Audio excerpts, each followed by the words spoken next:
मेरा नाम चा उन्युक है और अगर गरीबी कोई कंपटीशन होती ना तो मेरी फैमिली शायद कई सालों से वर्ल्ड चैंपियन होती। हमारा घर शहर के सबसे गरीब इलाके में था। घर भी क्या, एक टूटी हुई झोपड़ी थी जिसकी छत बारिश के मौसम में हर जगह से टपकती थी। कई बार तो रात में हमें बाल्टी रखकर सोना पड़ता था ताकि पानी पूरे फर्श में न फैल जाए। सर्दियों में ठंडी हवा दीवारों के छेदों से अंदर आती थी और गर्मियों में ऐसा लगता था जैसे झोपड़ी के अंदर कोई तंदूर जल रहा हो। मेरे पापा दिन रात काम करते थे लेकिन फिर भी इतना ही कमा पाते थे कि किसी तरह 3 लोगों का पेट भर सके। मम्मी पुराने कपड़े सिलकर कुछ पैसे कमाती थी। हमारे घर में कभी लग्जरी नाम की चीज नहीं रही। मेरे लिए नए कपड़े खरीदना भी किसी फेस्टिवल जैसा होता था। लेकिन इन सब के बावजूद मैं पढ़ाई में बहुत अच्छा था। हमारे कंट्री में मिडिल स्कूल तक पढ़ाई कंपलसरी थी, लेकिन उसके बाद अगर पैसे नहीं हो तो पढ़ाई छोड़नी पड़ती है। लेकिन मेरी इंटेलिजेंस की वजह से मुझे हाई स्कूल तक स्कॉलरशिप मिली हुई थी। यही वजह थी कि मैं अभी भी स्कूल जा पा रहा था, वरना मेरी किस्मत भी बाकी गरीब बच्चों जैसी होती जो कम उम्र में ही मजदूरी करने लगते हैं। मैं हमेशा सोचता था कि बस समहाउ पढ़ लिख कर सक्सेसफुल बन जाऊं, फिर मम्मी पापा को इस गरीबी से बाहर निकाल लूंगा। लेकिन मुझे बिल्कुल अंदाजा नहीं था कि मेरी जिंदगी एक दिन में पूरी तरह बदलने वाली है। उस दिन भी मैं हमेशा की तरह स्कूल से घर वापस लौट रहा था। मेरे हाथ में पुराने बुक्स थे और दिमाग में फ्यूचर की टेंशन। स्कूल में बाकी बच्चे ब्रांडेड शूज पहनते थे और एक्सपेंसिव फोन्स इस्तेमाल करते थे, जबकि मैं अपने पुराने शूज को छुपाने की कोशिश करता था ताकि कोई उनका मजाक न उड़ाए। कई लोग मुझे गरीब जीनियस बोलकर चिढ़ाते थे, लेकिन मुझे आदत पड़ चुकी थी। मैंने हमेशा खुद से कहा था कि इंसल्ट अभी सह लो, एक दिन यही लोग रिस्पेक्ट देंगे। लेकिन उस दिन घर पहुंचते ही मुझे इंस्टेंटली कुछ अजीब महसूस हुआ। घर के अंदर असामान्य शांति थी। न मम्मी की सिलाई मशीन की आवाज, न पापा की खांसी, बस एक अजीब साइलेंस। मैंने दरवाजा खोला तो देखा मम्मी और पापा सामने बैठे थे, लेकिन आज उनके चेहरे अलग थे। उनकी आंखों में वो थकान नहीं थी जो मैं रोज देखता था। ऐसा लग रहा था जैसे वो अचानक किसी और दुनिया के लोग बन गए। मैंने कंफ्यूज होकर पूछा, क्या हुआ, सब ठीक है ना? कुछ सेकंड तक दोनों चुप रहे। फिर पापा ने गहरी सांस लेकर कहा, यू है ना यू, अब समय आ गया है कि तुम्हें हमारी फैमिली का सच पता चले। मैं हंस पड़ा। इतना सीरियस इंट्रो क्यों दे रहे हो? क्या हम सीक्रेटली रॉयल फैमिली हैं? लेकिन दोनों के चेहरे बिल्कुल नहीं बदले और अगले ही सेकंड पापा ने जो कहा उसे सुनकर मैं खुद को हंसने से रोक नहीं पाया। हमारी फैमिली के पास एक एंशिएंट इनहेरिटेंस है, एक ऐसा इनहेरिटेंस जिसमें सिस्टम की इन्फिनिट पावर्स है, मनी, पावर, बेसिकली सब कुछ। कुछ सेकंड तक पूरा कमरा शांत रहा। फिर मैं जोर से हंस पड़ा। मम्मी पापा, आपकी तबीयत तो ठीक है ना? हमारे पास खाने के पैसे नहीं है और आप लोग इनफाइनाइट पावर्स की बात कर रहे हो। लेकिन तभी मुझे एहसास हुआ कि दोनों अभी भी सीरियस थे। उनकी आंखों में मजाक का 1% भी नहीं था। मेरी हंसी धीरे धीरे रुक गई। मम्मी ने धीरे से पापा का हाथ पकड़ा और मेरी तरफ देखकर बोली, अच्छा इंद्यू, अब तुम्हें हमें ढूंढने की जरूरत नहीं पड़ेगी। मैं कंफ्यूज होकर बोला, मतलब? और अगले ही सेकंड पापा बोले, हम दोनों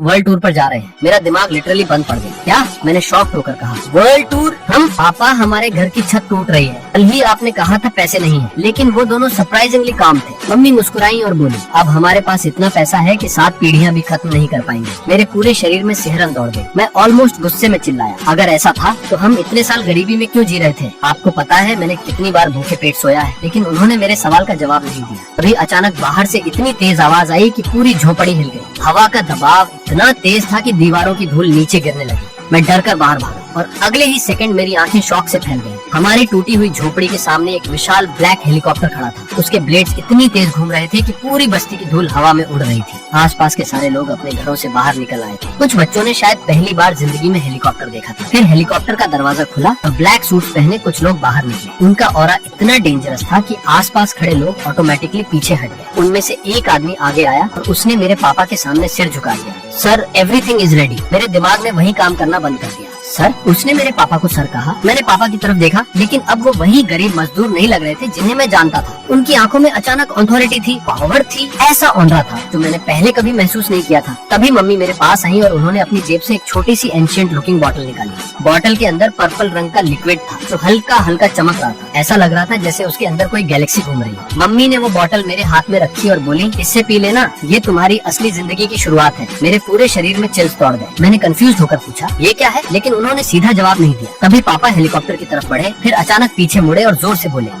जितना पैसा खर्च कर सको करो, अब तुम्हें किसी चीज की चिंता करने की जरूरत नहीं है। मैं चिल्लाया, रुको, मुझे कुछ समझ नहीं आ रहा। लेकिन तब तक देर हो चुकी थी। मम्मी पापा हेलीकॉप्टर में बैठ चुके थे। धीरे धीरे हेलीकॉप्टर ऊपर उठने लगा। तेज हवा मेरे चेहरे पर लग रही थी और मैं हेल्पलेस होकर बस उन्हें जाता देख रहा था। कुछ सेकंड बाद हेलीकॉप्टर बादलों के बीच गायब हो गया। पूरी बस्ती में सन्नाटा छा गया। कुछ लोग मुझे जेलसी से देख रहे थे, कुछ डर से, लेकिन मुझे किसी की आवाज सुनाई नहीं दे रही थी। मेरे कानों में सिर्फ पापा की आखिरी बात गूंज रही थी, जितना पैसा खर्च कर सको करो। मैं धीरे धीरे झोपड़ी के अंदर वापस आया। अंदर आते ही खालीपन महसूस हुआ। पहली बार एहसास हुआ कि मम्मी पापा सच में चले गए। अब इस टूटी हुई झोपड़ी में सिर्फ मैं था। मैं नीचे बैठ गया और उस पर्पल बॉटल को ध्यान से देखने लगा। बॉटल अभी भी हल्की ग्लो कर रही थी। उसके अंदर का लिक्विड ऐसे घूम रहा था जैसे जिंदा हो। मैंने नर्वस होकर उसे घुमाया। क्या सच में इसमें कोई पावर है? फिर खुद ही हंस पड़ा। नहीं, ये इम्पॉसिबल है। लेकिन फिर मुझे हेलीकॉप्टर याद आया, ब्लैक सूट्स वाले लोग याद आए, उनका डर, उनका रिस्पेक्ट, और सबसे बड़ी बात, उन्होंने मेरे पापा को सर कहा था। मेरे पूरे शरीर में सिहरन दौड़ गई। मैंने धीरे से बॉटल का ढक्कन खोला। अंदर से हल्की ठंडी हवा निकली। पर्पल लिक्विड अंधेरे में चमक रहा था। मेरा दिल तेजी से धड़कने लगा। अगर ये पॉइजन हुआ तो? कुछ सेकंड तक मैं बॉटल को घूरता रहा। फिर मैंने आंखें बंद की। जय श्री राम, और पूरी बॉटल एक ही सांस में पी गया। लिक्विड मेरे गले से नीचे उतरा। कुछ सेकंड कुछ नहीं हुआ। मैंने ऑकवर्ड साइलेंस में इधर उधर देखा। बस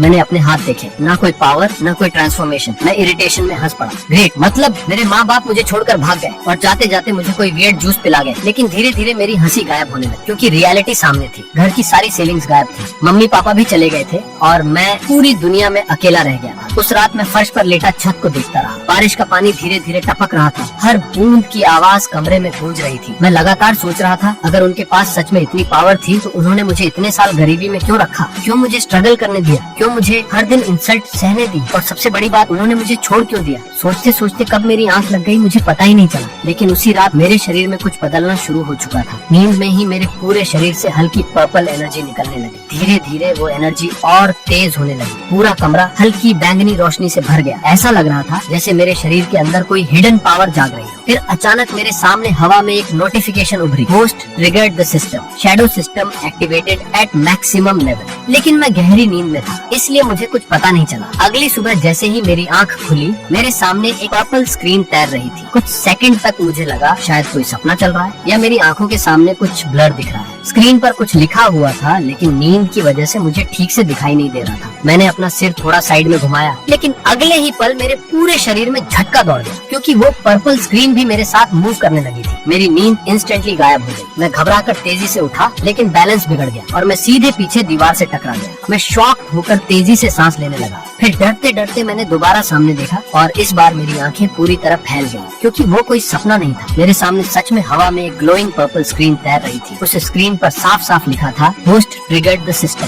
shadow system activated at maximum level. मेरे सामने हवा में वो ग्लोइंग पर्पल स्क्रीन अभी भी तैर रही थी। मेरी सांसें तेज चल रही थी और दिल इतनी तेजी से धड़क रहा था कि मुझे खुद उसकी आवाज सुनाई दे रही थी। मैं कुछ सेकंड तक उसे बस घूरता रहा। मेरा दिमाग अभी भी मानने को तैयार नहीं था कि मेरे सामने जो हो रहा था वो सच है। मैं अब भी खुद से यही कह रहा था, नहीं ये सपना है, या फिर शायद कल जो वियर्ड पर्पल लिक्विड मैंने पिया था उसी का साइड इफेक्ट है। मैं करीब 2 मिनट तक बिना पलक झपकाए उस स्क्रीन को देखता रहा, लेकिन वो गायब नहीं हुई। ना उसका रंग बदला, ना कुछ और हुआ। धीरे धीरे मैं वापस अपने होश में आया। मैंने अपने मन में सोचा, अगर ये सच में सिस्टम है तो इसमें आखिर है क्या? अगले ही पल स्क्रीन हल्के से चमकी और मेरे सामने अचानक एक विशाल इन्फिनिटी का सिंबल उभर आया। मैं फ्रीज हो गया। इन्फिनिटी? मेरा गला सूख गया। कुछ सेकंड तक मैं उसे देखता रहा। फिर मैंने मन ही मन सोचा, रुको, अगर इसमें सच में ऐसा है तो मैं उसे यूज कैसे करूंगा? ये कोई कार्ड तो है नहीं। मेरा इतना सोचना ही था कि अचानक मेरे सामने हवा हल्की सी डिस्टॉर्ट हुई। ऐसा लगा जैसे स्पेस खुद मुड़ रही हो, और अगले ही सेकंड मेरे सामने हवा से एक ब्लैक शाइनिंग कार्ड प्रकट हो गया। वो धीरे धीरे घूमता हुआ नीचे आया और सीधे मेरी गोद में गिर गया। मैं कुछ सेकंड तक उसे देखता रह गया। मेरा दिमाग पूरी तरह ब्लैंक था, क्योंकि अभी जो हुआ था वो किसी मैजिक से कम नहीं था। कार्ड पूरी तरह ब्लैक था, लेकिन उसकी सरफेस पर पर्पल लाइंस चमक रही थी। बीच में सिर्फ एक सिंबल बना था, इन्फिनिटी। न कोई बैंक नेम, न कोई नंबर, कुछ भी नहीं। मैंने कांपते हाथों से उसे उठाया। ये आखिर है क्या? मेरी आवाज तक कांप रही थी। कुछ देर बाद मैं स्कूल के लिए निकल गया, लेकिन पूरे रास्ते मेरा ध्यान बस उसी कार्ड पर था। पूरा दिन मैं उसी के बारे में सोचता रहा। सबसे अजीब बात ये थी कि वो पर्पल स्क्रीन सिर्फ मुझे दिखाई दे रही थी। कई बार क्लास में मैंने साइड वाले स्टूडेंट की तरफ देखा, फिर स्क्रीन की तरफ देखा, लेकिन किसी का रिएक्शन नहीं था। मतलब ये सिर्फ मुझे दिख रही थी। पूरा दिन मैंने सीक्रेटली रिसर्च किया, लाइब्रेरी में, स्कूल कंप्यूटर पर, फोन बोरो करके, जो बन पड़ा सब किया, और धीरे धीरे मुझे सिस्टम के बारे में एक शॉकिंग चीज पता चली। इस कार्ड में इन्फिनिट मनी किसी मैजिक की वजह से नहीं थी। असल में मेरे सिस्टम के पास दुनिया की हजारों कंपनियों में शेयर्स थे। इतने शेयर्स की हर दिन billions of dollars profit generate होता था और सिस्टम सब कुछ सीक्रेटली मैनेज करता था। ट्रांजैक्शंस, रिकॉर्ड्स, आइडेंटिटी, सब कुछ, ऐसा कि किसी को कभी शक ही ना हो कि कार्ड होल्डर के पास इतना पैसा कहाँ से आ रहा है। मैं चेयर पर बैठा बस ब्लैंक होकर स्क्रीन देख रहा था। मतलब मैं अमीर हूँ? मेरे पूरे शरीर में सहरन दौड़ गई। उस दिन स्कूल खत्म होने के बाद मैं धीरे धीरे बाहर निकला। आसमान हल्का ऑरेंज हो चुका था। मैंने अचानक सोचा घर जाकर भी क्या करूँगा। घर पर अब कोई नहीं था, ना मम्मी ना पापा, ना कोई खाना बना कर रखने वाला। पहली बार वो झोपड़ी मुझे घर नहीं खाली डिब्बा लग रही थी। मैंने धीरे से सोचा कहीं बाहर खाना खा लेता हूँ और फिर मैं बस पकड़कर शहर की तरफ निकल पड़ा। मेरे पास अच्छे कपड़ों के नाम पर बस यही स्कूल यूनिफॉर्म थी जो स्कूल की तरफ से मिली थी। सच कहूँ तो मैं खुश भी था और डरा हुआ भी, क्योंकि पहली बार मैं उस कार्ड को यूज करने वाला था। मैं बार बार उसे पॉकेट से निकालता फिर वापस रख देता। दिल में बस एक ही डर था, अगर पेमेंट फेल हो गया तो, अगर ड्राइवर ने पुलिस बुला ली तो। मैं पूरे राह से नर्वस बैठा रहा। फिर कंडक्टर मेरे सामने आया। टिकट, मेरा दिल लिटरली रुक गया। मैंने कांपते हाथों से कार्ड निकाला और दे दिया। कुछ सेकंड भी, पेमेंट सक्सेसफुल। मैं शॉक में कार्ड को देखता रह गया। हो गया? फिर अचानक मेरे चेहरे पर स्माइल आ गई। पहली बार मेरे अंदर अजीब कॉन्फिडेंस आया। करीब 45 मिनट्स बाद मैं शहर पहुंच गया। बस स्टैंड के सामने ही मुझे एक रेस्टोरेंट दिखा। वो कोई बहुत लग्जरी जगह नहीं थी, लेकिन मेरे जैसे इंसान के लिए वो भी बहुत बड़ी चीज थी। अभी मेरे पास इतना कॉन्फिडेंस नहीं था कि मैं किसी 5 स्टार में घुस जाऊं, इसलिए मैं उसी रेस्टोरेंट में चला गया। जैसे ही मैं अंदर गया, कुछ लोगों ने मुझे देखा, फिर मेरी यूनिफॉर्म देखी, फिर नजरें फेर ली। मैंने इग्नोर किया और जाकर बैठ गया। वेटर आया, मैंने मेन्यू उठाया और उस दिन जिंदगी में पहली बार मैंने प्राइस देखे बिना ऑर्डर किया। जो स्पेशल था सब ऑर्डर कर दिया। कुछ देर बाद एक के बाद एक डिशेस मेरे सामने रखी जाने लगी। इतना खाना मैंने शायद जिंदगी में पहली बार एक साथ देखा था। उनमें से कई डिशेस मैंने सिर्फ फोटोज में देखी थी। मैंने एक सेकंड भी बर्बाद नहीं किया और खाना शुरू कर दिया। लेकिन खाते खाते मुझे एहसास हुआ लोग मुझे देख रहे थे, ऐसे जैसे मैं वहाँ बैठने लायक नहीं हूँ। भले ही मेरी स्कूल यूनिफॉर्म साफ थी, लेकिन शहर में हमारा स्कूल एक बेसिक स्कूल माना जाता था और सबकी नजर में वहाँ सिर्फ गरीब लोग पढ़ते थे। सच कहूँ बुरा लग रहा था, लेकिन मुझे आदत थी, इसलिए मैंने किसी पर ध्यान नहीं दिया। खाना खत्म करके जैसे ही मैं बिल पेमेंट के लिए उठा, मुझे कई लोगों की नजरें महसूस हुई, जैसे सब सोच रहे हो ये बिल कैसे देगा। मैं मन ही मन मुस्कुराया और जैसे ही कार्ड निकालने वाला था, अचानक मेरी नजर रेस्टोरेंट के एंट्री गेट पर गई और अगले ही सेकंड मैं पूरी तरह फ्रीज हो गया। वहाँ खड़ी थी सो यूना, मेरी क्लास की टॉपर नहीं, सेकंड टॉपर, स्कूल क्वीन और मेरी गर्लफ्रेंड। मैं कुछ सेकंड उसे देखा रह गया, लेकिन फिर मेरी नजर उसके साथ खड़े लड़के पर गई। मेरे चेहरे का एक्सप्रेशन बदल गया। उसने मुझे देखा, एक पल के लिए वो शॉक हुई, लेकिन अगले ही सेकंड उसके चेहरे पर घृणा आ गई। उसने उस लड़के का हाथ पकड़ा और बोली, बेबी यही है वो जीनियस टीचर मेरी क्लास का। मैं वहीं खड़ा रह गया। मैंने धीरे से पूछा, यूना तुम आज स्कूल क्यों नहीं आई थी? उसने मेरी तरफ ऐसे देखा जैसे मैं कोई कूड़ा हूँ। तुम्हारा इससे कोई मतलब नहीं है भिखारी, मैं तुमसे ब्रेकअप कर रही हूँ। उसकी बात सुनकर मेरे कान सुन्न पड़ गए। तभी उसके साथ खड़ा लड़का आगे आया। उसका नाम कैंग मिंजे था, स्कूल का रिच बुली। उसने हंसते हुए यूना को अपनी तरफ खींचा और बोला, ओए टीचर तेरी औकात है क्या यहाँ खाने की? और वैसे भी मैं पहले से ही यूना के साथ हूँ। मेरा खून खौल रहा था। मेरा मन कर रहा था उसी वक्त उसके मुंह पर मारूं, लेकिन मैं कर भी क्या सकता था। कल तक मैं सच में टीचर था। मैंने बस यूना की तरफ देखा, कुछ सेकंड देखा, फिर हल्का सा मुस्कुराया। कांग्रेचुलेशंस। मैंने कार्ड निकाला, पेमेंट किया, बीप सक्सेसफुल, और वहाँ से चला गया। लेकिन पीछे पूरा रेस्टोरेंट शॉक में था। लोग मेरे ब्रेकअप की वजह से नहीं, बल्कि इस बात से हैरान थे कि मैंने पेमेंट कैसे किया। लेकिन यूना पर कोई फर्क नहीं पड़ा, क्योंकि उसके लिए मैं हमेशा सिर्फ इस्तेमाल करने की चीज था। वापसी के रास्ते में सड़क पर चल रहा था। रात हो चुकी थी, स्ट्रीट लाइट्स जल रही थी और मेरे अंदर कुछ बदल रहा था। मैंने धीरे से खुद से कहा, बस अब बहुत हुआ। अब मैं उस जगह नहीं रहूंगा जहाँ लोग मुझे फटीचर कहते हैं। अब नॉर्मल लाइफ खत्म। अब खेल कॉन्फिडेंस या नर्वसनेस का नहीं था, अब खेल पैसे का था। क्योंकि इस दुनिया में लोग उसी की सुनते हैं जिसके पास पैसा होता है। और पहली बार मेरे चेहरे पर एक अलग मुस्कान आई, क्योंकि अब मेरे पास इनफिनाइट मनी था। उस रात जब मैं वापस लौट रहा था तो काफी देर हो चुकी थी। सड़कें लगभग खाली हो चुकी थी। स्ट्रीट लाइट्स की हल्की पीली रोशनी सड़क पर फैल रही थी और ठंडी हवा मेरे चेहरे से टकरा रही थी। लेकिन सच कहूँ उस समय मेरा ध्यान इन चीजों पर बिल्कुल नहीं था, क्योंकि मेरे दिमाग में सिर्फ एक ही चीज घूम रही थी, सिस्टम। आज मैंने पहली बार उस मिस्टीरियस ब्लैक आर्ट से 2 पेमेंट्स की थी। पहले बस टिकट, फिर रेस्टोरेंट का पूरा बिल, और दोनों बार पेमेंट 1 सेकंड से भी कम समय में सक्सेसफुल हो गई थी। कोई एरर नहीं, कोई प्रॉब्लम नहीं, कुछ भी नहीं। अब पहली बार मेरे अंदर सिस्टम को लेकर डर से ज्यादा भरोसा पैदा होने लगा था। मैं धीरे धीरे चलते हुए सड़क के किनारे रुक गया और पॉकेट से वो ब्लैक शाइनिंग कार्ड बाहर निकाला। स्ट्रीट लाइट की रोशनी उसके ऊपर पड़ रही थी और उसकी सरफेस पर बनी पर्पल लाइंस हल्का ग्लो कर रही थी। बीच में बना हुआ 8 का सिंबल अंधेरे में और भी अलग दिख रहा था। मैं कुछ सेकंड तक उसे देखा रहा, फिर धीरे से हंस पड़ा। तो ये सब सच है। कल तक मैं वही लड़का था जो बस का टिकट लेने से पहले 10 बार सोचता था, जो लंच छोड़कर पानी पीकर पेट भरता था। लेकिन अब मेरे हाथ में ऐसी चीज थी जो मेरी पूरी जिंदगी बदल सकी थी। लेकिन तभी मेरी नजर दूर गई और सामने वही पुरानी बस्ती दिखाई दी। वही टूटी हुई झोपड़ियाँ, वही गंदी गलियाँ, वही जगह जहाँ लोग मुझे टीचर बुलाते थे, वही जगह जहाँ बारिश में छत टपकती थी, वही जगह जहाँ हर दिन इंसल्ट मिलती थी। मैं कुछ सेकंड तक बिना कुछ बोले वहाँ खड़ा रहा। मेरे दिमाग में एक के बाद एक पुरानी बातें आने लगी। बचपन, गरीबी, लोगों की हंसी, भूखे दिन, सीओ यूना का ब्रेकअप, सब कुछ। फिर मैंने गहरी सांस ली और पहली बार मैंने पीछे मुड़ने की जगह दूसरी तरफ कदम बढ़ा दिए। नहीं, मैंने खुद से कहा अब मैं वहाँ नहीं लौटूंगा। उस राह में सीधे शहर के एक रेंटेड रूम होटल में पहुंचा। होटल कोई बहुत लग्जरी नहीं था, लेकिन साफ था और मेरे लिए इतना ही काफी था। रिसेप्शन पर बैठे आदमी ने मुझे ऊपर से नीचे तक देखा। शायद उसे लगा होगा कि मेरी उम्र का कोई लड़का गलती से यहाँ आ गया है। उसने लेजी आवाज में पूछा कितने दिन। मैंने सीधा जवाब दिया 1 हफ्ता। उसने पहले मुझे देखा, फिर कंप्यूटर देखा, फिर दोबारा मुझे देखा, जैसे उसे भरोसा ही नहीं हो रहा था। लेकिन जब मैंने ब्लैक कार्ड निकाला तो उसके चेहरे का एक्सप्रेशन बदल गया। उसने कार्ड मशीन आगे की, मैंने कार्ड स्वाइप किया, बी पेमेंट सक्सेसफुल। उस आदमी की आंखें कुछ पल के लिए फैल गयी। मैं बिना कुछ बोले चाबी लेकर ऊपर चला गया। कमरे में पहुँचते ही मैं कुछ सेकंड तक दरवाजे के पास खड़ा रहा, फिर धीरे धीरे अंदर आया। कमरा बहुत बड़ा नहीं था, लेकिन मेरी झोपड़ी से 100 गुना बेहतर था। कम से कम यहाँ छत से पानी नहीं टपक रहा था। एक साफ बेड था, टेबल, एक खिड़की और एसी। मैं बेड पर बैठ गया और खिड़की के बाहर शहर की रोशनियाँ देखने लगा। नीचे सड़क पर गाड़ियाँ चल रही थी, लोग हंस रहे थे, शहर जिंदा था। और उसी समय मैंने फैसला कर लिया अब मैं उस स्लम में वापस नहीं जाऊंगा। अब मैं शहर में रहूंगा। अब एक नई शुरुआत होगी। अगले दिन मैं स्कूल गया, लेकिन इस बार पढ़ने नहीं। मैं प्रिंसिपल ऑफिस के बाहर खड़ा था। कुछ सेकंड तक दरवाजा देखता रहा, फिर अंदर चला गया। मैंने सस्पेंशन के लिए अप्लाई कर दिया। असल में मेरी स्कूलिंग लगभग पूरी हो चुकी थी और सच कहूँ मैं सक्सेसफुल होने के लिए पढ़ रहा था। लेकिन अब मेरे पास सिस्टम था, इनफाइनाइट सिस्टम। अब मुझे जिंदगी बदलने के लिए किताबों की जरूरत नहीं थी। प्रिंसिपल मुझे समझ नहीं पा रहे थे। उन्होंने पूछा चाहो अचानक क्या हुआ, लेकिन मैंने बस हल्की मुस्कान के साथ कहा सर मुझे अपना रास्ता मिल गया। टीचर्स कंफ्यूज थे, स्टूडेंट्स बातें कर रहे थे, लेकिन इस बार मुझे किसी की परवाह नहीं थी। अगले पूरे 1 हफ्ते मैंने अपने सारे काम खत्म किए, डॉक्यूमेंट्स, स्कूल प्रोसेस, पुरानी चीजें, सब कुछ। और फिर आखिर वो दिन आ गया जब मैं अपनी झोपड़ी के सामने आखिरी बार खड़ा था। मैंने कुछ सेकंड तक उसे देखा। वही मेरा बचपन बीता था, वही मैंने सपने देखे थे, वही रोया था। लेकिन इस बार मैं पीछे मुड़कर नहीं देखना चाहता था। मैंने अपना छोटा सा बैग उठाया और बिना पीछे देखे चल दिया। करीब 2 घंटे बाद मैं शहर के सबसे बड़े मॉल के सामने खड़ा था। पहली बार मैं इतने बड़े मॉल में आया था। चारों तरफ लाइट्स, एक्सपेंसिव स्टोर्स, हजारों लोग। कुछ सेकंड के लिए मैं सच में खो गया, लेकिन फिर मैंने खुद को संभाला। मैं लग्जरी ब्रांडेड कपड़े नहीं खरीदना चाहता था, अभी नहीं। मैंने कुछ नॉर्मल लेकिन अच्छे कपड़े खरीदे, ना बहुत चीप ना बहुत एक्सपेंसिव, क्योंकि इसके बाद मैं ऐसी जगह जाने वाला था जहाँ लोग पहले इंसान नहीं उसके कपड़े दे रहे हैं। करीब 1 घंटे बाद मैं शहर के सबसे महंगे रियल एस्टेट ऑफिस के सामने खड़ा था। पूरी बिल्डिंग ग्लास की बनी हुई थी, इतनी बड़ी कि मेरी पुरानी बस्ती की पूरी गली उसमें समा जाए। मैंने ऊपर देखा, गहरी सांस ली और अंदर चला गया। जैसे ही मैंने एंट्री की, माहौल बदल गया। अंदर एक्सपेंसिव सूट्स पहने लोग घूम रहे थे, लग्जरी मॉडल्स रखे हुए थे, कुछ लोग करोड़ों की डील्स पर बात कर रहे थे। लेकिन जैसे ही मैं अंदर आया, कई लोगों ने मुझे देखा, फिर नजरें हटा ली। कुछ अटेंडेंट्स ने मुझे ऊपर से नीचे तक देखा, लेकिन कोई मेरे पास नहीं आया, क्योंकि उनके लिए मैं उन हाई स्टैंडर्ड क्लाइंट्स जैसा नहीं दिख रहा था। भले ही मेरे कपड़े पहले से अच्छे थे, लेकिन मेरे अंदर वो रिच ऑरा नहीं था जिसकी उन्हें आदत थी। मैं आराम से इधर उधर घूमने लगा। एक लग्जरी विला का मॉडल देखा, फिर दूसरी तरफ गया, लेकिन फिर भी कोई नहीं आया। कुछ लोग तो मुझे देखकर हल्का मुस्कुरा भी रहे थे, जैसे सोच रहे हो शायद गलत जगह आ गया है। कुछ मिनट बाद आखिर एक लड़की धीरे धीरे मेरे पास आई। उसके चेहरे पर नर्वसनेस साफ दिख रही थी। वो शायद पार्ट टाइम इंटर्न थी। असल में मैनेजमेंट को भी उम्मीद नहीं थी कि मैं कुछ खरीदूंगा, इसलिए उन्होंने नई लड़की को मेरे पास भेज दिया। वो धीरे से बोली, सर आप किस ओकेजन से आए हैं? मैंने उसकी तरफ देखा, फिर बिना कोई एक्सप्रेशन बदले सीधा कहा, मुझे आपकी कंपनी का सबसे महंगा और सबसे लग्जरी घर दिखाइए। वो कुछ सेकंड तक बस मुझे देखती रही, जैसे उसे लगा हो कि उसने कुछ गलत सुन लिया हो। उसकी आंखें हल्की बड़ी हो गई। शायद उसे उम्मीद थी कि मैं कोई अपार्टमेंट रेंट या नॉर्मल फ्लैट देखने आया हूँ। लेकिन मैंने बिना रुके आगे कहा, अगर सब सही रहा तो मैं अभी उसी वक्त उसे परचेज करना चाहूंगा। अगले ही पल पूरा ऑफिस अचानक शांत हो गया। पास बैठे एक आदमी के हाथ से फाइल लगभग नीचे गिर गई। दूर खड़ी अटेंडेंट्स ने एक दूसरे की तरफ देखा। कुछ लोगों ने अपनी गर्दन घुमाकर मेरी तरफ देखना शुरू कर दिया। एक आदमी धीरे से हंसते हुए बोला,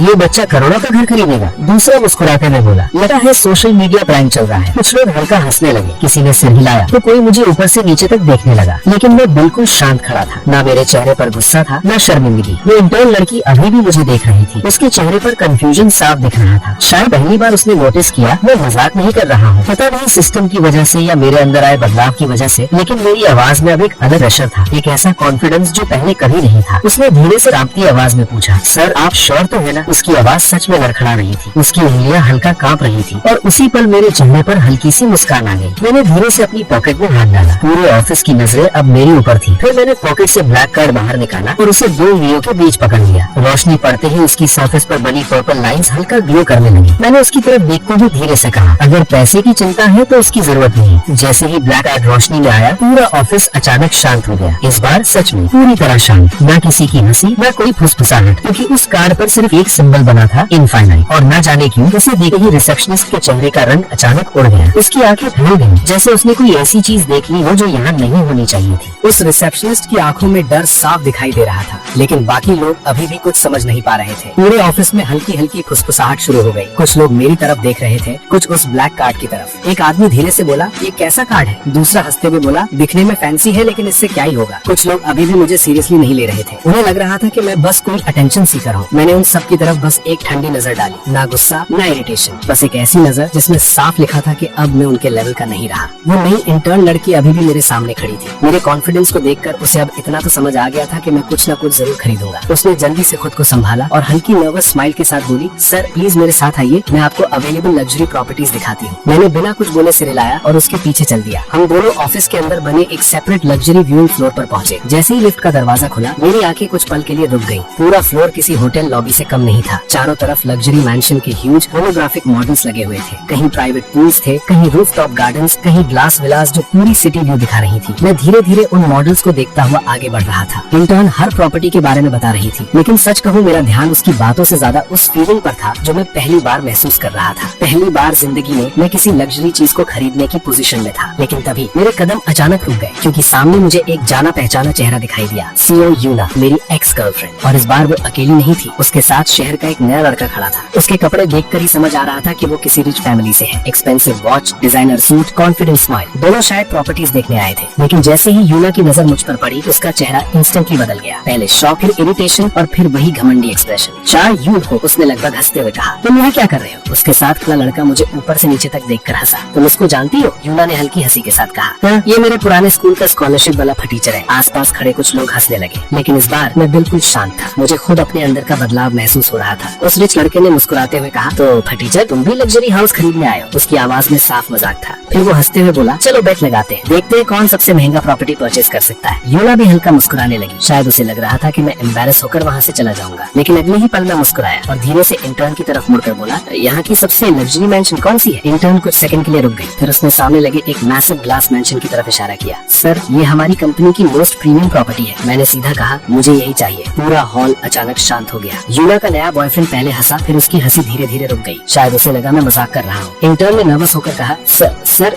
ये मैंशन $100 मिलियन का है। इतना बड़ा अमाउंट सुनकर सच कहूँ तो एक पल के लिए मेरे अंदर भी झटका लगा। 100 मिलियन! कल तक मैं बस टिकट के लिए नर्वस था, लेकिन अगले ही पल मैंने खुद को संभाल लिया, क्योंकि अब मेरे पीछे सिस्टम था। मैंने काम वॉइस में पूछा, एडवांस कितना देना होगा? इंटर्न ने जल्दी से टैबलेट चेक किया, फिर बोली, सर $10 मिलियन एडवांस। उसकी आवाज धीरे धीरे कमजोर पड़ रही थी। शायद उसे खुद भरोसा नहीं था कि मैं इतना अमाउंट सुनने के बाद भी शांत खड़ा हूँ। मैंने बिना एक्सप्रेशन बदले ब्लैक कार्ड उठाया और सीधे स्वाइप मशीन पर रख दिया। पूरा हॉल सांस रोककर देखने लगा। कुछ लोग हल्का मुस्कुरा रहे थे, जैसे उन्हें पेमेंट फेल होने का इंतजार हो। यूना के चेहरे पर भी कॉन्फिडेंस था। उसका नया बॉयफ्रेंड स्मर्क कर रहा था, लेकिन अगले ही पल दी पेमेंट सक्सेसफुल। पूरा हॉल फ्रीज हो गया, सच में पूरी तरह फ्रीज। एक आदमी के हाथ से कॉफी कप नीचे गिर गया, दूसरे की आंखें लिटरली फैल गईं। यूना मुझे ऐसे देख रही थी जैसे उसका दिमाग काम करना बंद कर चुका हो। उसका नया बॉयफ्रेंड कुछ सेकंड तक स्क्रीन को देखता रह गया, फिर उसके चेहरे का रंग बदल गया, क्योंकि पेमेंट सच में सक्सेसफुल थी। $10 मिलियन एक सेकंड में। उसकी ईगो वही टूट गई थी। यूना उसकी तरफ देखने लगी, लेकिन अगले ही पल उसने इरिटेशन में यूना को जोर से धक्का दिया। तुमने कहा था ये गरीब है? वो गुस्से में चिल्लाया और बिना पीछे देखे वहाँ से चला गया। यूना वही शॉक में खड़ी रह गई। उसकी आंखों में डिसबिलीफ साफ था। शायद पहली बार उसे एहसास हुआ कि उसने किसे छोड़ा था। लेकिन सच कहूँ तो अब मुझे फर्क नहीं पड़ रहा था। इंटर्न अभी भी शॉक में थी, लेकिन जल्दी से खुद को संभालते हुए बोली, सर प्लीज मेरे साथ आइए। वो मुझे VIP लाउंज में लेकर गई। पूरा लाउंज बेहद लग्जरी था। Soft lights, expensive sofas, glass walls, पूरा शहर वहाँ से दिखाई दे रहा था। उसने नर्वस होकर कहा, सर आप यहीं बैठिए, मैं पेपर वर्क कंप्लीट करके लाती हूँ, और जितना मेरे लिमिट में होगा मैं आपको डिस्काउंट प्रोवाइड करने की कोशिश करूंगी। मैंने उसकी तरफ कोल्ड एक्सप्रेशन से देखा और धीरे से कहा, डिस्काउंट की जरूरत नहीं है, बस मेरे साथ डिनर पर चल लेना। उसकी आंखें कुछ सेकंड के लिए फैल गईं।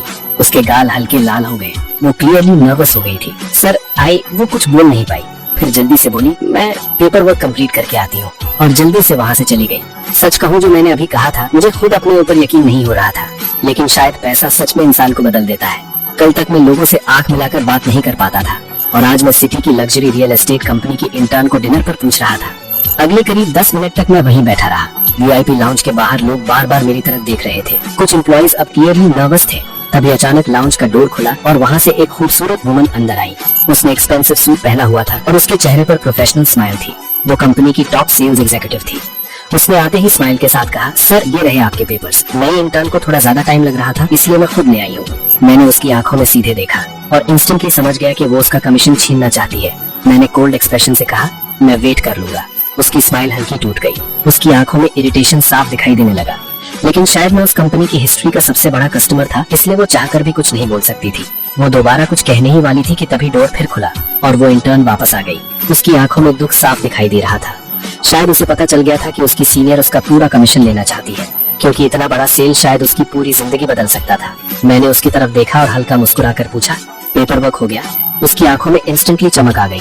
वो जल्दी से बोली, जी सर। मैंने मुस्कुराकर पूछा, और डिनर के बारे में क्या सोचा? वो हल्का शर्मा गई, फिर नीचे देखते हुए धीरे से बोली, ठीक है सर। हमारी बात सुनते ही वो टॉप सेल्स एग्जीक्यूटिव जेलसी से भर गई। उसने इंटर्न की तरफ देखकर ताने से कहा, बस डिनर पर जा रही हो? ऐसा नहीं कि तुम्हें घर मिल जाएगा। पूरा रूम ऑकवर्ड साइलेंस में चला गया, लेकिन अगले ही पल मैंने उसकी तरफ देखा और बिल्कुल शांत आवाज में कहा, अगर घर चाहिए तो एक $20 मिलियन तक का घर अपने लिए भी ले लो। पूरा लाउंज शॉक में जम गया। इंटर्न ने तुरंत सिर उठाया, उसकी आंखें फैल गई। Top sales executive literally freeze हो गई। उसे शायद लगा था कि मैं मजाक कर रहा हूँ, लेकिन मैं बिल्कुल सीरियस था। मैं कैजुअली सोफा से उठा और बाहर की तरफ चलते हुए बोला, इसे डिनर के बदले मेरा गिफ्ट समझो। मेरी बात सुनते ही वहाँ मौजूद हर इंसान के मन में लालच पैदा हो गया। कुछ एम्प्लॉइज इंटर्न को जेलसी से देखने लगे, क्योंकि अभी कुछ मिनट पहले तक वो सिर्फ एक पार्ट टाइम वर्कर थी और अब उसकी जिंदगी बदलने वाली थी। तभी अचानक पीछे से एक आवाज आई, चाहिए हो? मैंने पीछे मुड़कर देखा। सीईओ यूना तेजी से मेरी तरफ आ रही थी। उसके चेहरे पर पैनिक साफ था। वो मेरे सामने आकर बोली, तुम ये क्या कर रहे हो? ऐसे दूसरों पर पैसे मत उड़ाओ। वो मुझसे ऐसे बात कर रही थी जैसे वो अभी भी मेरी गर्लफ्रेंड हो, लेकिन इस बार मैं बस उसे देखता रहा। फिर बिना इमोशन के मैंने हल्का सा उसे साइड में धक्का दिया और गार्ड्स की तरफ देखकर कूल वॉइस में कहा, यही आपकी सिक्योरिटी अरेंजमेंट्स? अगले ही सेकंड 2 गार्ड्स वहाँ पहुंचे और यूना को पीछे हटाने लगे। वो शॉक में मुझे देख रही थी। शायद उसे उम्मीद नहीं थी कि मैं उसके साथ ऐसा व्यवहार करूंगा, लेकिन अब मेरे लिए वो बस पास थी। कुछ मिनट बाद पेपर वर्क पूरा हो गया। मैंने अपने और उस इंटर्न दोनों के परचेजेस का पेमेंट किया और बाहर निकल आया। लेकिन जैसे ही मैं बिल्डिंग के बाहर निकला, मेरे सामने एक लग्जरी ब्लैक कार आकर रुकी। मैं कुछ समझ पाता उससे पहले इंटर्न मुस्कुराते हुए बोली, सर ये कंपनी ओनर की तरफ से आपके लिए गिफ्ट है। मैं कुछ सेकंड तक उस कार को देखता रहा। सच कहूँ, मेरे पास वैसे भी कोई कार नहीं थी। मैं हल्का मुस्कुराया और बिना कुछ बोले कार में बैठ गया। कार धीरे धीरे सड़क पर आगे बढ़ने लगी। मैं खिड़की से बाहर सिटी लाइट्स देख रहा था, लेकिन इस बार मेरी आंखों में डर नहीं था। मेरी आंखों में सिर्फ रूथलेसनेस थी। अब कोई मुझे बुली नहीं कर सकता था।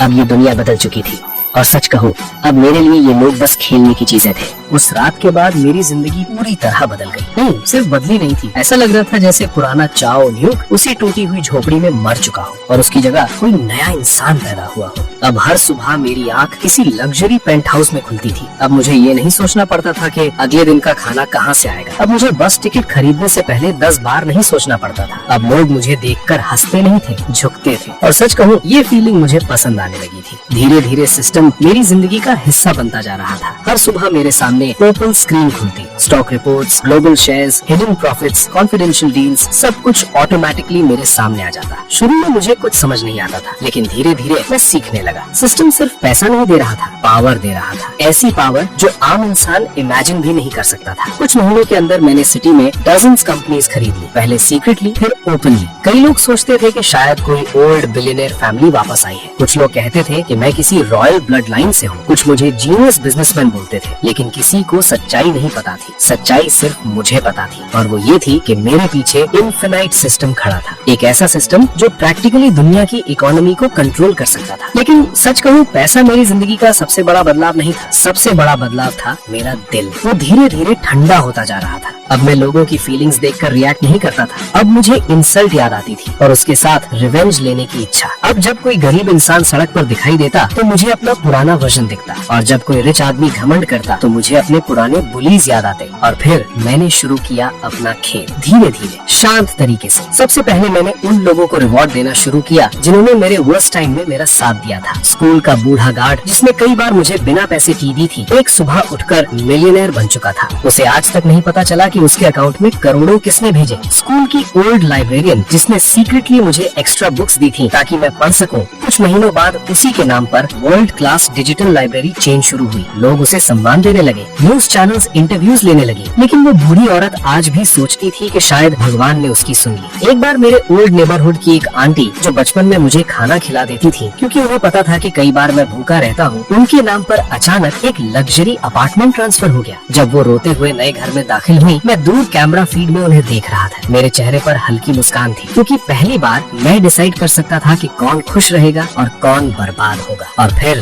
बारी आई उन लोगों की जिन्होंने मुझे इंसल्ट किया था। स्कूल के वो रिच बॉयज जिन्होंने मुझे फटीचर बुलाया था, धीरे धीरे खत्म होने लगे। एक के फादर की कंपनी टैक्स फ्रॉड में फंस गई, दूसरे का बिजनेस ओवरनाइट कोलैप्स हो गया, तीसरे के फैमिली अकाउंट्स फ्रीज हो गए। और सबसे फनी बात, उन्हें खुद समझ नहीं आ रहा था कि आखिर उनके साथ हो क्या रहा है। कुछ लोग तक पहुंच गए, कुछ फैमिली सड़क पर आ गई और मैं बस साइलेंटली स्क्रीन पर रिपोर्ट्स देखता रहता। अब मुझे समझ आ गया था, दुनिया में सबसे डेंजरस हथियार गन नहीं, पैसा है। और अब वो मेरे पास इन्फिनाइट था। धीरे धीरे मेरा नाम पूरे कंट्री में फैलने लगा। चा ग्रुप, चा होल्डिंग्स, चा फाउंडेशन, हर जगह बस यही नाम सुनाई देता था। मैंने हॉस्पिटल्स बनाए, स्कूल्स बनाए, टेक्नोलॉजी कंपनीज खरीदी, बैंक्स कंट्रोल किए, मीडिया हाउसेस खरीद लिए। अब पॉलिटिशियंस तक इनडायरेक्टली मेरे इन्फ्लुएंस में आने लगे थे। न्यूज चैनल्स मुझे द यंगेस्ट शैडो बिलियनेयर कहने लगे, लेकिन उन्हें क्या पता था कि मैं सिर्फ बिलियनेयर नहीं था, मैं प्रैक्टिकली इनविजिबल किंग बन चुका था। और फिर एक दिन मैंने वो किया जिसकी किसी ने उम्मीद नहीं की थी। मैंने अपना पुराना स्कूल खरीद लिया, वही स्कूल जहाँ मुझे स्कॉलरशिप वाला गरीब कहकर इंसल्ट किया जाता था,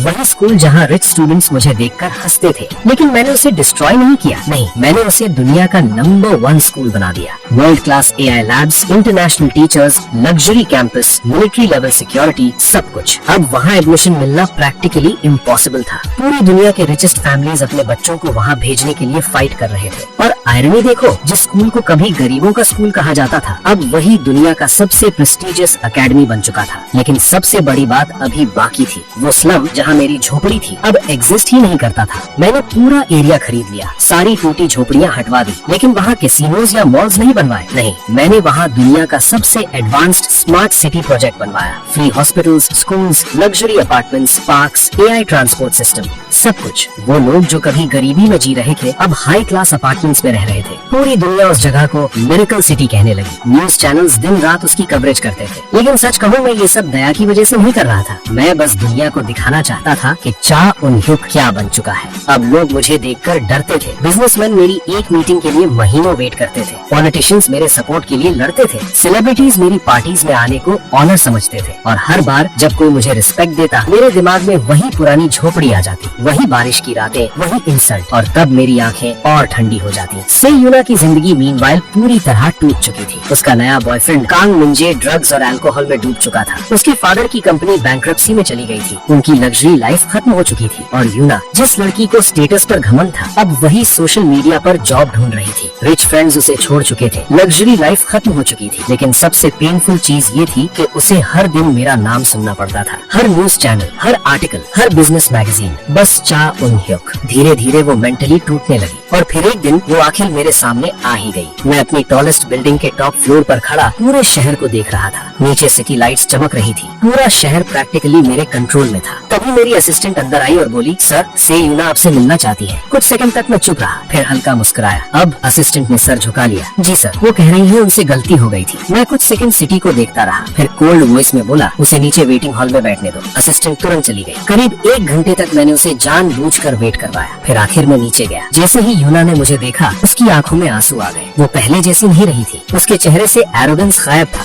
लग्जरी क्लोथ्स की जगह सिंपल कपड़े थे। उसने कांपती आवाज में कहा, इन्युक प्लीज, मुझसे गलती हो गई। मैं बस उसे देखता रहा बिना इमोशन के। वो रोते हुए बोली, मैंने तुम्हें नहीं पहचाना, प्लीज मुझे एक मौका दे दो। लेकिन सच कहूँ, मुझे कुछ महसूस नहीं हुआ, ना गुस्सा, ना दर्द, ना प्यार, कुछ भी नहीं। मैंने धीरे से उसकी तरफ देखा और कोल्ड वॉइस में कहा, तुमने वही चुना था जो तुम्हें सही लगा था। उसकी आंखों से आंसू गिरने लगे, लेकिन मैं मुड़ा और वापस चल दिया, क्योंकि अब मेरे लिए से यूना, कांग मिंजे या बाकी लोग इम्पोर्टेंट नहीं थे। अब वो सब बस मेरी कहानी के छोटे कैरेक्टर्स थे। और मैं इस दुनिया का प्लेयर बन चुका था। मेरी आंखों में अब कोई सॉफ्टनेस नहीं बची थी, सिर्फ रूथलेसनेस, सिर्फ पावर। और सबसे डेंजरस चीज, अब मुझे खुद पर भी दया नहीं आती थी।